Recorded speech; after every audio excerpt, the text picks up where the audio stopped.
प्यारे बच्चों, कैसे हैं आप सब। आज मैं आपके लिए लेकर आई हूँ एक नई कहानी। कहानी का शीर्षक है ईमानदार किसान। एक बार की बात है, एक गांव में एक किसान रहता था। उसके साथ उसकी पत्नी और बच्चे भी रहते थे। किसान बहुत ईमानदार था और हमेशा कठिन परिश्रम करता था। बच्चे भी उसी की तरह थे और उसकी पत्नी भी उसका साथ देती थी। वो कभी भी झूठ नहीं बोलते थे और दूसरों की चीजों पर अपना हक नहीं जताते थे। एक दिन वो सो रहे थे, तभी उन्हें कुछ खटकने की आवाज आई, लेकिन उन्होंने ध्यान नहीं दिया। जब वो सुबह उठे और उन्होंने अपना दरवाजा खोला तो उन्होंने देखा वहाँ एक सोने का कलश रखा हुआ था और उस कलश में सोने की अशर्फियां थी।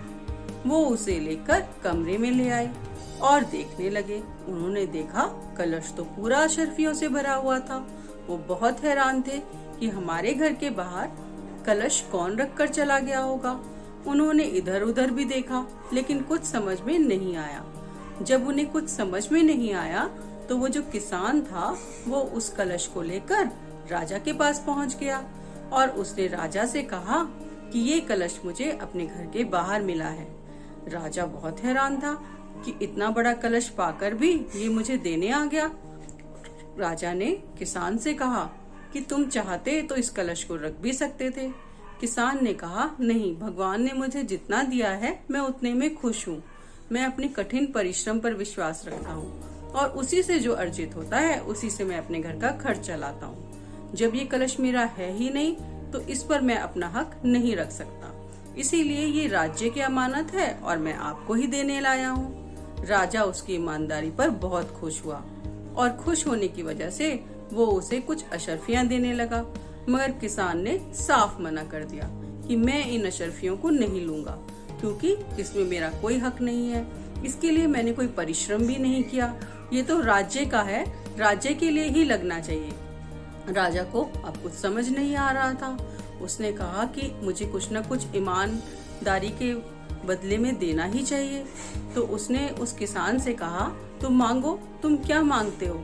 मैं आज तुमसे बहुत खुश हूँ, जो तुम मांगोगे मैं तुम्हें दूंगा। किसान ने कहा, महाराज, मुझे कुछ नहीं चाहिए, मैं तो बस ये कलश ही देने आया था और मैं अपने जीवन में खुश हूँ। पर राजा मन में सोचने लगा कि इसकी ईमानदारी के बदले में मुझे भी तो कुछ करना चाहिए। तो उसने अपने सेनापति को बुलाया और कहा कि मुझे क्या करना चाहिए। सेनापति ने एक सुझाव दिया कि इतना ईमानदार व्यक्ति तो हमारी सेना में, हमारे राज्य में होना चाहिए। क्यों ना आप इसे एक अच्छा उचित पद दे दीजिए, जिससे कि ये ईमानदारी हमारे भी काम आए। राजा को ये सुझाव बहुत अच्छा लगा। राजा ने किसान से पूछा कि क्या तुम यहाँ पर हमारे साथ रह सकते हो और हमारे यहाँ पर हमारे एक सेनापति के रूप में काम कर सकते हो?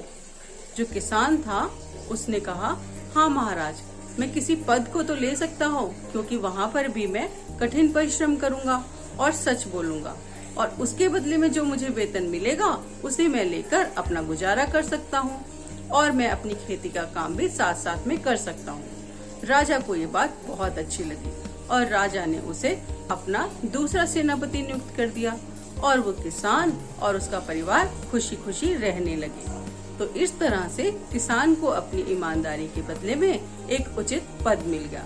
तो कैसा लगा आपको ये कहानी? अच्छी लगी ना? इस कहानी से आपने क्या सीखा? इस कहानी से हमने सीखा कि ईमानदारी का फल हमेशा अच्छा होता है। जो लोग ईमानदार होते हैं, सच्चे होते हैं, उनका साथ भगवान भी देते हैं और उन्हें हमेशा अच्छा ही फल मिलता है। जैसे कि किसान को मिला, उसे एक उचित पद मिला और वो अपना जीवन अच्छे से बिताने लगा।